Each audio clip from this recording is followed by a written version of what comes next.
Fala, meus queridos amigos, Yurizinho na voz aqui pra você mais uma vez. Vamos para mais uma resenha, mais um vídeo reflexivo. Eu tô gostando de trazer vídeo reflexivo pra vocês aqui, né? Não tô entendendo. Mas o vídeo reflexivo dessa vez é O Pequeno Príncipe, nome do autor em francês. Então eu vou ter que ler aqui, né? Porque o francês não é muito bom. Antoine de Saint-Exupéry, Exupéry, não sei como é que pronuncia. Mas essa edição aqui é uma edição de luxo. Tem uns shorts aqui no YouTube mostrando essa edição aqui para vocês detalhadamente. Então olhem lá.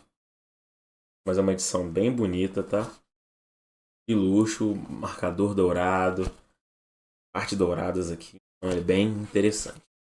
Olhem os shorts aí no meu canal para vocês poderem ver o que foi de bom esse livro, né? Tem vários, esse é uma edição que ela é desenhada. Então tem vários desenhos aqui. Mas eu não vou dar mais spoiler que isso não. Vocês vão lá nos shorts para poder ver essa edição completa. Queria primeiramente saber de vocês, né? Pequeno Príncipe é o livro obrigatório, né, para todo mundo hoje em dia, para você entender como é que você lida com o ser humano, né? Como é que você lida com as relações humanas. Obviamente, o Pequeno Príncipe ele tem uma premissa que se você ler esse livro tipo assim, em qualquer momento da sua vida, você vai você vai ter uma interpretação diferente, né, da mesma história, né? Assim, se você na sua vida está passando por uma situação diferente a cada parte dela, e você lê esse livro em cada parte, você vai tirar uma interpretação diferente em relação a isso, né? Tipo, ler uma vez por ano, ler uma vez a cada 2 anos, né? É um livro que é sempre bom a gente ir relendo, porque a gente consegue encaixar pelo menos uma frase, um capítulo direitinho com a nossa vida. Então vou colocar aqui para vocês, né, a interpretação que eu tive em relação a esse livro aqui. Eu quero, né, externalizar aqui para vocês e mostrar para vocês o meu ponto de vista. Comentem aqui embaixo também vocês para, né, a Síria acabou de tocar aqui, mas comentem o ponto de vista de vocês aqui. Eu quero, né, dialogar com vocês, quero ver o que vocês acham em relação do livro, história, sobre o momento, né, o que vocês conseguiram tirar de conclusão em relação a isso, ok? Mas vamos lá, né? É um livro que tem um certo. Eu vou falar da história principal direto, não vou florear muito, porque vou deixar essa parte para vocês, né, pensarem e externalizarem com vocês mesmos, para ver se vocês. Mas é um rapaz, né? Que ele está no deserto, o avião dele. Ele viu que o avião dele tinha algum problema, então ele parou para poder consertar o avião. Aí ele tá lá consertando o avião e chegou tipo um garotinho com cabelos de ouro, né? Dourados, por isso que a edição é dourada. Então eles vão conversando a partir de. Esse pequeno príncipe, né? Ele vem de outro planeta, o planeta dele é pequeno. Ele chega no planeta Terra e vê essa imensidão, ele cai justamente no deserto. E ele começa a dialogar e criar um certo. Como é que eu posso falar, né? Criar uma certa relação com esse homem que está ali consertando o avião. Antes de vir para a Terra, ele passa por 6 planetas. A Terra é o 7º planeta que ele passa. Cada planeta que ele passa, ele tira uma conclusão, ele tira uma lição em relação a isso. Então, vou, né, falar para vocês o que se passa em cada planeta que ele viaja. O primeiro planeta, ele é um planeta, né, pequeno, não como a Terra, e o planeta tinha um rei. Só que naquele planeta só tinha aquele rei, não tinha mais ninguém. Então o rei ele não mandava em ninguém. Então quando o Pequeno Príncipe chegou, vou mandar nesse cara. Opa, o microfone caiu. Vou mandar nesse cara aqui. Vai fazer o que eu quero porque eu sou um rei. Porém o rei, ele gosta de ficar, né, mandando, tipo, no Pequeno Príncipe. Porém não tinha ninguém naquele reino para ele poder reinar. Então já começa por aí. E o Pequeno Príncipe saiu desse planeta e falou assim: poxa, que cara maluco, né? Não tem ninguém pro cara reinar aqui. E ele se gaba porque ele é um rei, né? Beleza, esse foi o primeiro planeta. Já o segundo planeta era um planeta que tinha um homem vaidoso, né? Ele era vaidoso demais. Ele queria se gabar, né? Ele queria se vangloriar constantemente. Então, constantemente ele queria que o Pequeno Príncipe, né, abasse o ovo dele, para que ele se sentisse, porra, o maioral, né?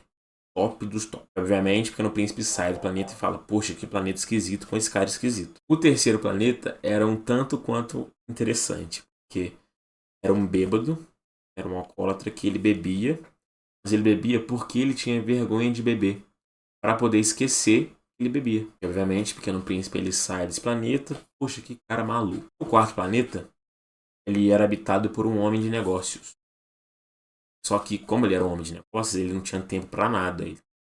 Todo o tempo dele estava destinado a trabalhar. O que ele tinha mais de riqueza era as estrelas. As estrelas eram dele.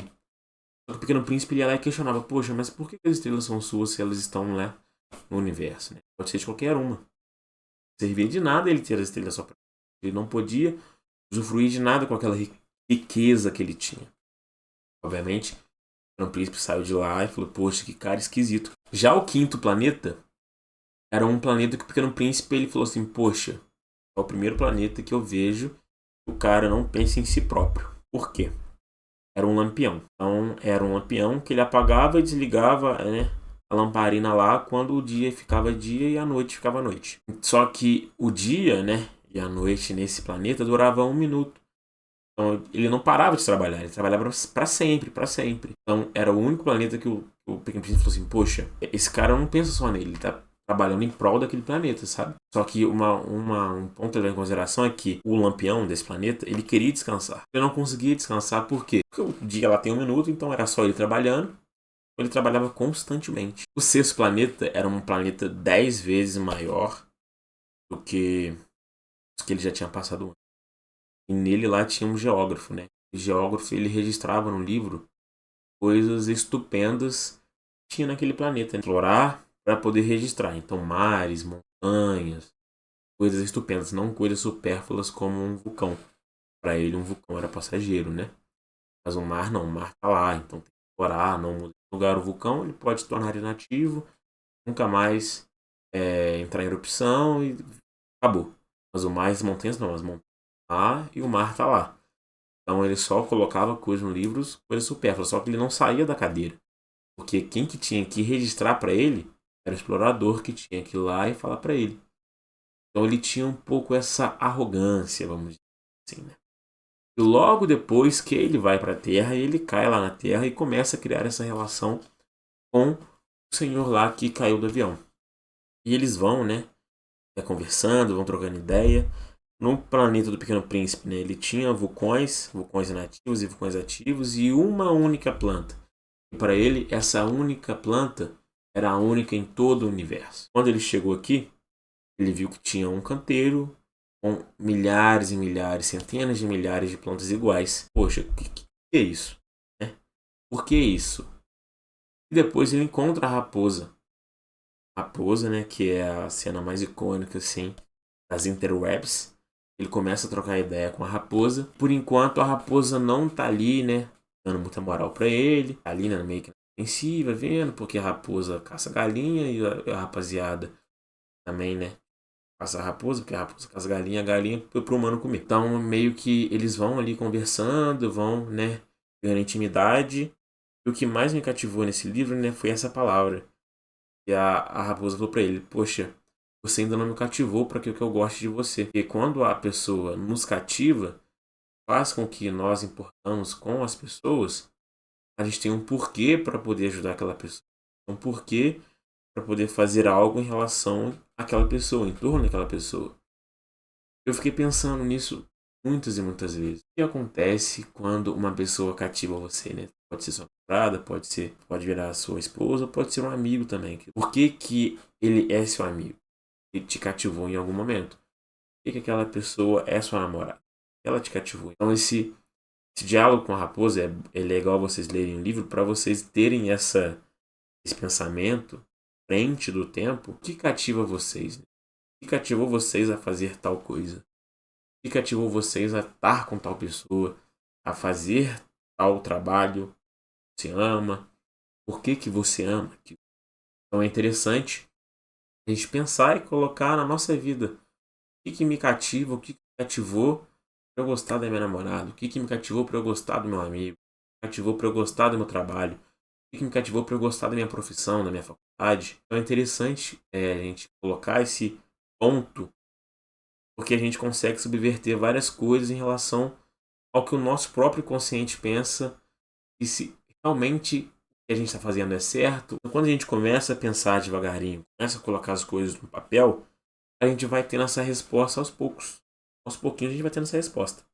E é muito interessante esse fato. Tem uma frase que ele coloca no livro, ele fala: o essencial é invisível aos olhos. Né? Então tem aquela frase: poxa, o que a gente sabe do universo é uma gota, o que sabe é uma possibilidade. A gente consegue, né, tipo, olhar lá em cima, olhar telescópio, olhar Marte, olhar Júpiter, olhar Vênus, olhar Sol, olhar Lua. A gente não consegue olhar no fundo do próprio mar. A gente consegue olhar para fora, a gente não consegue olhar para dentro de si. O essencial é invisível aos nossos olhos. Você não consegue olhar para dentro de você. Mas quando você entende que você não consegue olhar e você passa a enxergar essa possibilidade, você fala: poxa, se eu conseguir fazer isso, é o essencial que eu preciso para a minha vida. O essencial que eu posso colocar no meu dia a dia, no meu cotidiano, para que eu possa, né, despertar nas pessoas o essencial delas para que elas possam, enfim, sucessivamente seguir a vida delas e de um jeito que elas realmente gostem, né?